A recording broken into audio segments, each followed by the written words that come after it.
with why your New Year's resolutions lead to absolutely nothing? It's not you, it's timing. That's right, it's not your fault. Because no one has ever told you that the best time to finally lock in and stick to what you've promised yourself is fall, not January. In this video, not only will I explain to you why the end of summer is the perfect time to reassess your goals and lock in some new routines, we'll also cover how to write them down and build long-lasting consistency that you might just stick to for the rest of your life. This is the first video in a 4-video series where I will break down exactly how to build long-lasting habits and routines so you can finally achieve your goals. And today we're starting with the most important shift, why fall is the real new year, and how showing up consistently now will completely change where you are by the start of summer 2026. So why is September and the beginning of fall better than January? Think about it. We used to go back to school at the end of summer. For some reason, when we started working, we all stopped doing that habit of starting something new with the new school year, and somehow we start something new in January. But the thing is, at least for me, and I'm pretty sure a lot of you can relate, when January comes around, you are tired. You are burned out. Thanksgiving, all the weeks leading up to Christmas, Christmas itself, New Year's, all of the family gatherings, trying to figure out which present to give to whom. Don't get me wrong, I love Christmas. It's my favorite holiday, but it is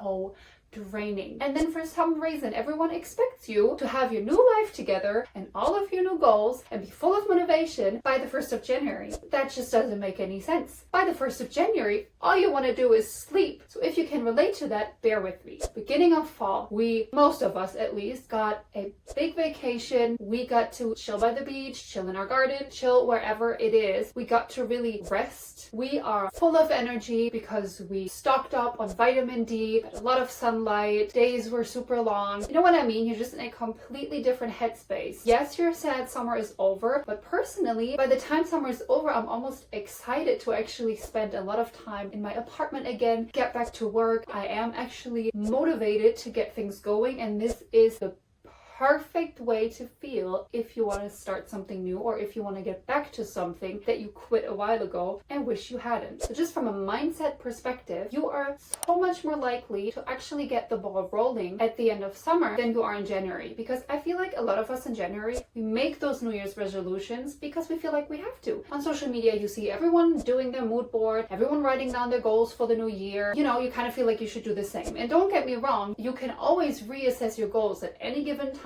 Don't stick to something that you feel like doesn't work for you anymore. But that doesn't only go for January, that goes for the whole entire year. And the best moment to reassess everything is when you actually feel like it, and not because you feel like you have to. So if, like me right now, you are fully motivated and you want to get things going, let's do this together. But let's look a bit in detail again at motivation versus consistency. Motivation will get you started. So that is a perfect place to be if you really want to start your fitness journey, your financial, more responsible self, eating cleaner, pretty much anything. Motivation is what will get you started. But the thing is, if you're solely relying on motivation, you have a very, very big flaw in your plan, because motivation fades. We all know it. We feel like going to the gym and we go for weeks and we're super motivated. And then one day we don't really feel like going. So we're like, oh, I'm gonna listen to my body. I'm not gonna go. And then the next day we're also not motivated, so we don't go again, and then there goes your fitness journey. Whereas if you're focusing on consistency, that usually means you really map out a plan and you make sure that you going to the gym or you going to Pilates or you going running every morning becomes part of your routine, of your schedule. You have a dedicated time slot every single day. You have a plan that you're sticking to, no matter if you feel like doing it or not. You're consistently, there's the word, sticking to your plan. And then something really beautiful happens. You see results, because when you have a plan, you end up seeing results. And the results are what will then, in return, motivate you again. So it's basically a positive cycle, meaning that if you're consistent, you will bring motivation back. And now the beautiful thing about consistency is you basically force yourself yourself to stick to a plan that you made, right? You don't even ask yourself the question, do I feel like it or not? You just do it. It's automatic. And that's what consistency is. And that's a beautiful place to be, because then whether you're motivated or not, you're still sticking to the plan that you made to achieve your goals. And I can already hear you asking, but how do I make a plan? How do I stick to my goals? How do I even write down my goals? So that's what we're covering now, writing down your goals. Did you know that people who write down their goals are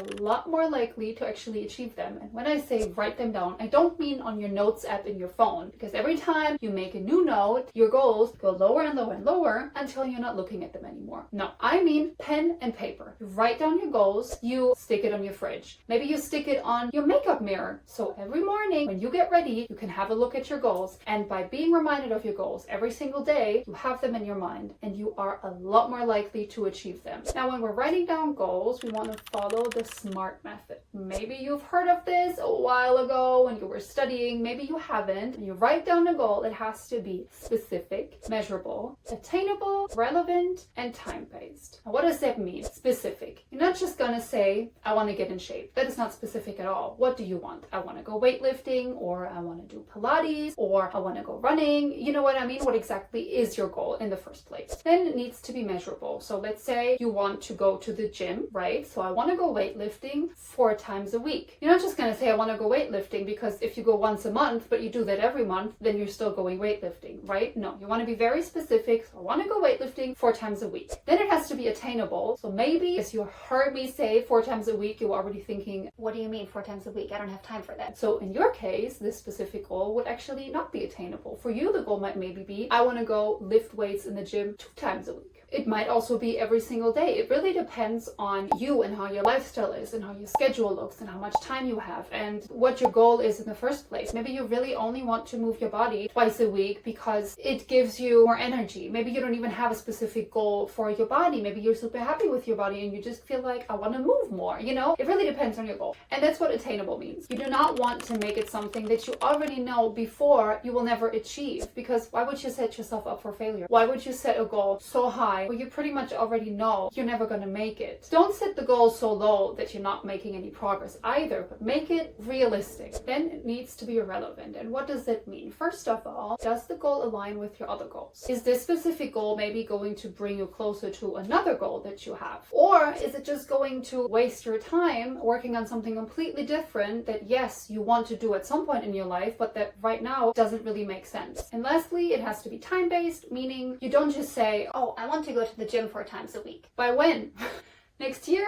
Next month? Next week? So a SMART goal would essentially be, I want to start lifting weights 4 times a week by the end of next month. That is a very specific goal, depending on your schedule, obviously, but for me, it would also be an attainable goal and is relevant because as of right now, one of my most important goals is to be healthy and fit, and so that perfectly aligns. Generally speaking, when you write down goals, it's going to be either one of the 3: personal, professional, or financial. Now, what I want you to do is to write down a minimum of 1 goal for each of the 3 parts of your life. You can actually go ahead and pause this video right now to do that using the SMART method.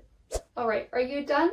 Amazing. If you want to, you can share either one of your goals with me in the comments, which will make you hold yourself accountable, because you will want to come back in a month or 2 and give me an update whether or not you've actually achieved it. Now, you're not going to be the only one sharing your goals, though. I also want to share the goals that I had set for myself for the end of summer. So the first one would be to work full-time again. I was on 30 hours working only 4 days for the whole summer. And while in summer that was amazing because I had an extra day off, for fall, winter, you know, the dark months, I really wanted to work 40 hours again 5 times a week. That was my first goal to achieve by the end of September. Today's the 22nd of September, and I actually just signed a contract that I will be working 40 hours again, so I'm super happy. And then my second goal was to implement a new workout split. And now that I'm going to be working 5 days a week again, I would like to implement a 5-day split, meaning that I would actually go to the gym every day of the week. Now, if you want to know my reasoning behind that, you can have a look at this video where I'm explaining why I'm going to change my workout split. Now, technically, I've already implemented my 5-day split, except that I've basically only done it for 1 week because then I took a little break because of my health. So as I'm filming this, it's Monday and I'm planning on doing the 5 days this week again and then really sticking to it. But I will update you in the comments whether or not I did that. In the following 3 videos of this series, I will cover how to build a weekly schedule, how to make clean eating easier, and how to stay consistent when you do not feel like it. But I'm not going to leave you hanging until the next video comes out. So here's 3 things that you can do right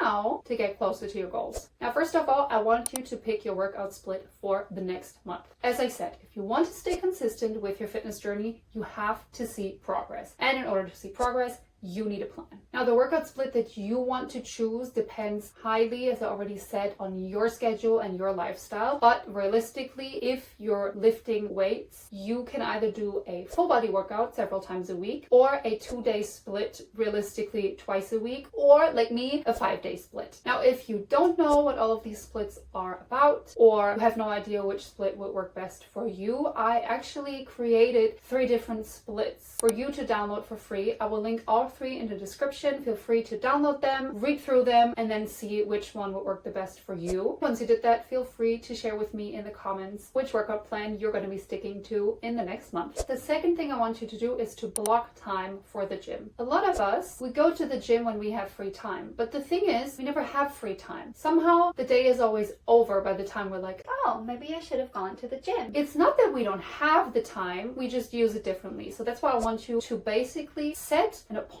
with yourself. You go on a date with yourself to the gym, and I want you to block that in your calendar right now, because if you have that hour blocked, you're going. If you don't have it blocked, I'm pretty sure you're gonna realize by 9 p.m. oh, I could have gone to the gym today, but now the day is over. I know for a fact that that's how most people that are very consistent in the gym started out. They really blocked a specific time slot in their calendar for their gym session. That's what I used to do. I highly encourage you to do the same. And lastly, I want you to choose 2 healthy meals that can be made with minimum effort, so that at least on 2 days in your week, you don't have to think about what you're making for dinner because you already have it planned out. Think about easy and cheap ingredients. A chickpea curry can be done in 20 minutes. A big salad can be done in 20 minutes. A lasagna with vegetables can be prepared in 20 minutes. You then still have to wait for it to be done in the oven, but you kind of get the idea, right? Meals that are balanced, have a lot of protein, have a lot of vegetables, have a lot of fiber, and are easy and quick to make. This might involve a little bit of research on your end, but you only have to do the research once, and then you have those recipes ready for whenever you don't know what you want to cook. Now, if you found at least one of these tips helpful, make sure to like this video, and if you found at least 2 of these tips helpful, consider subscribing to my channel, and therefore make sure that you're not missing any of the other videos that I'm going to be posting on this subject. And if you want to make sure to absolutely crush your goals, make sure to watch the second video of this series that will most likely already be out by the time you're watching this. Alright, now I will see you in the next video, and in the meantime, I hope you absolutely crush your goals.